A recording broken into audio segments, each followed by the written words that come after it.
안녕하세요. 디지털 백스테이지의 타일러입니다. 오늘 같이 얘기할 책은 조세희 작가의 난쟁이가 쏘아올린 작은 공입니다.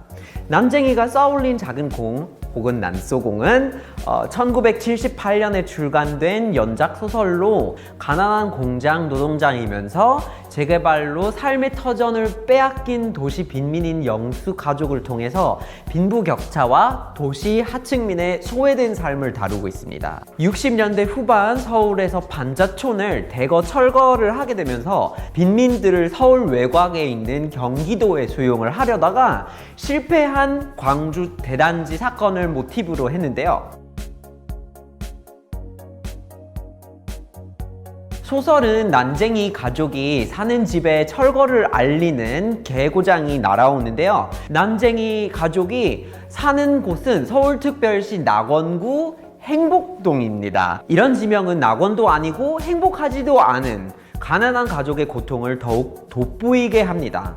천국에 사는 사람들은 지옥을 생각할 필요가 없다. 그러나 우리 다섯 식구는 지옥에 살면서 천국을 생각했다. 단 하루라도 천국을 생각해보지 않은 날이 없다.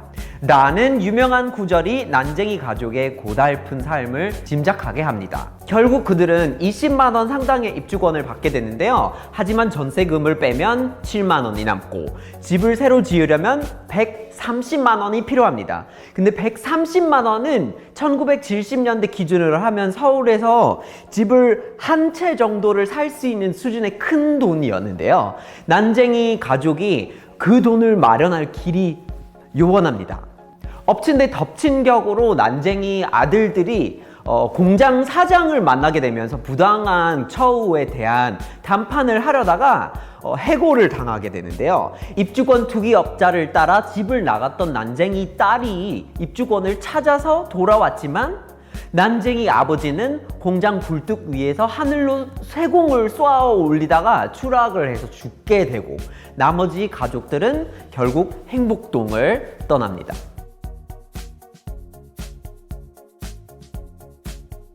조세희 작가의 난쟁이 연작은 1970년대 한국 사회의 모순을 야기하고 있습니다. 여기에서 난쟁이인 아버지는 사회와 어울려서 살 수 없는 대립적인 존재로서 등장을 하고 있으며 70년대 한국의 가장 큰 과제였던 빈부와 노사 간의 대립을 극적으로 보여주고 있어요. 1970년대는 외형적으로는 산업화 시대가 본격화가 돼서 근대화가 활발하게 진행되는 시기였지만 독재 정권이 그런 폐단과 부정부패가 극심해지면서 위기감이 고조된 시기이기도 했습니다. 그래서 급격한 근대화 과정에서 빈부격차로 인한 계층 간의 양극화 현상이 일어나고 농촌과 도시 간의 소득 격차가 벌어지면서 사회 경제적으로 모순과 갈등이 두드러지게 됐습니다.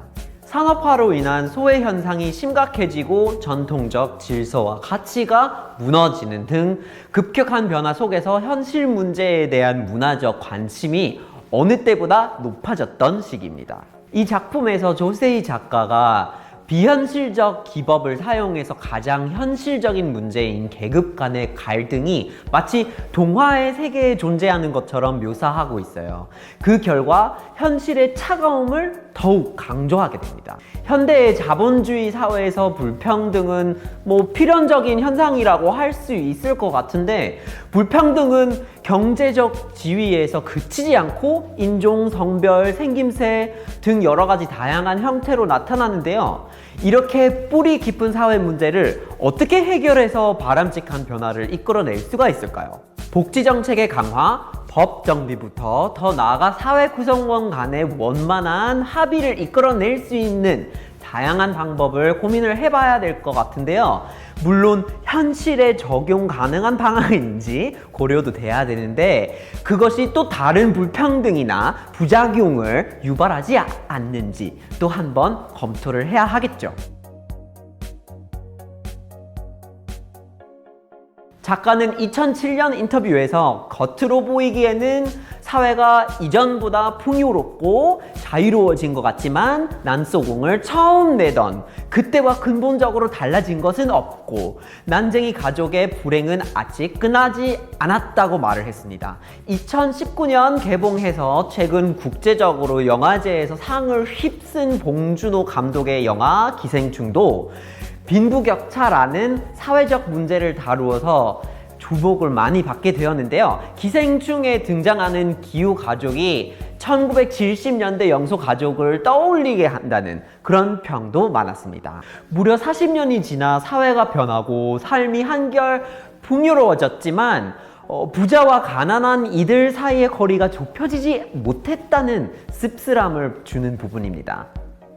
오늘 디지털 백스테이지는 여기서 마치겠습니다. 다음에 또 만나요.